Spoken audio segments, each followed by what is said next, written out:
What's up, people? I finally watched Venom Let There Be Carnage. I know I had to before I go see No Way Home because I've heard some things. So, yeah, I'll get to you know what later. But, yeah, finally watched it. And you see this face right here? Where it's kind of like. That's basically the face I made throughout the majority of the movie.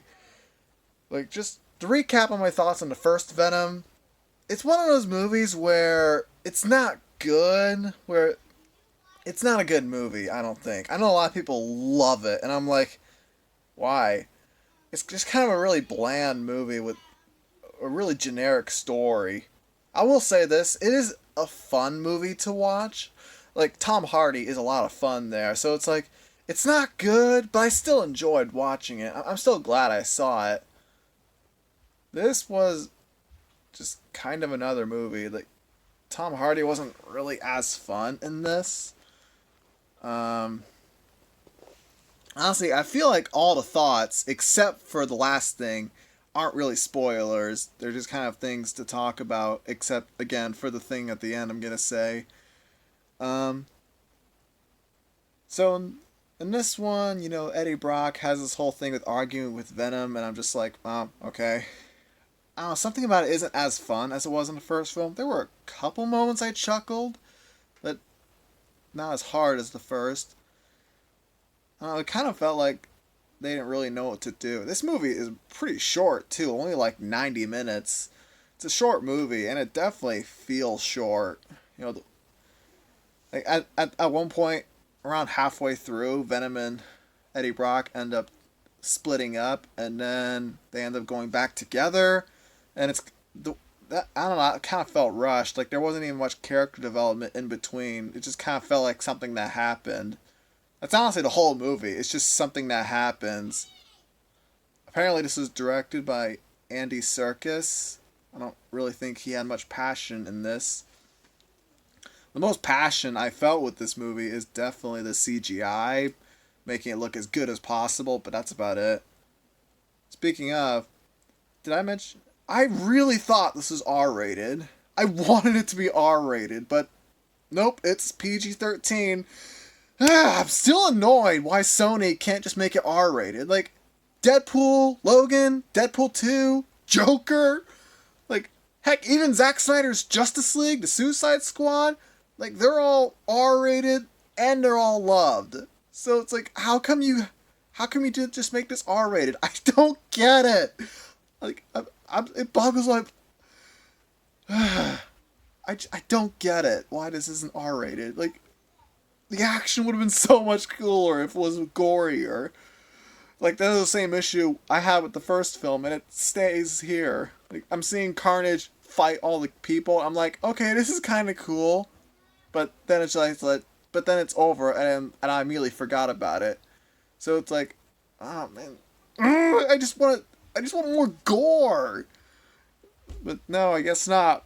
PG-13 sells more tickets, I guess. Huh. Like, I'm pretty sure the Terminator sequels that were rated PG-13 didn't really make much money, so I don't know, something to throw out there. Um, After that rant, um, what else? Oh, and also here's something. Remember how people criticized the climaxes of all the Sam Raimi Spider-Man movies of how they would all end with MJ being a damsel in distress, Peter having to save her? Guess what? This movie did that too. Like, Carnage ends up capturing Michelle Williams and Venom has to save her. And it's like, okay, I guess, sure. It's 2021. We can do that again. um, and there's only one fight between Venom versus Carnage. I don't know, from the trailers, I thought there would be at least two. Like, Godzilla versus Kong had two fights between them. But this is like, nope, we're just doing one fight at the end. And I was just like, okay, that's a huge letdown. Yeah, this was just whatever. Honestly, not much else to say. All right, now for spoilers. There is a huge spoiler in this at the end that, well, I already got spoiled what it is, but you have been warned, or the spoiler is of course the mid-credits scene where we see Venom get teleported into the MCU. It looks like he was teleported to the MCU, and he sees on the news J. Jonah Jameson talking about Tom Holland's Peter Parker being framed, for killing Mysterio. Yeah, it looks like Venom's in the MCU now. It looks like this is teasing that Venom is gonna be one of the many villains that are gonna fight Spider-Man. So, yeah, honestly, yeah, the whole movie is just kind of whatever, nothing to say. But the credits scene is definitely the part where everybody's talking about it. Like, how does this gonna fit into the MCU? How does it gonna fit into No Way Home?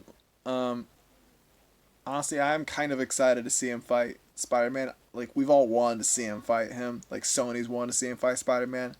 Looks like we're gonna finally get that. Um, Although I'm thinking about, like, when Doctor Strange talked about in the new trailer, he talked about how they all died fighting Spider-Man. Like, Venom's never even met Spider-Man. It's a little weird. Um, yeah, I don't know. I'm just honestly, I'm glad I saw the credits scene. That's pretty much it. The rest of the movie is just whatever. Yeah, I think that's my first thoughts on Venom Let There Be Carnage. It's a movie, but the credits scene is where it gets interesting, which is kind of sad. Um, yeah. Peace.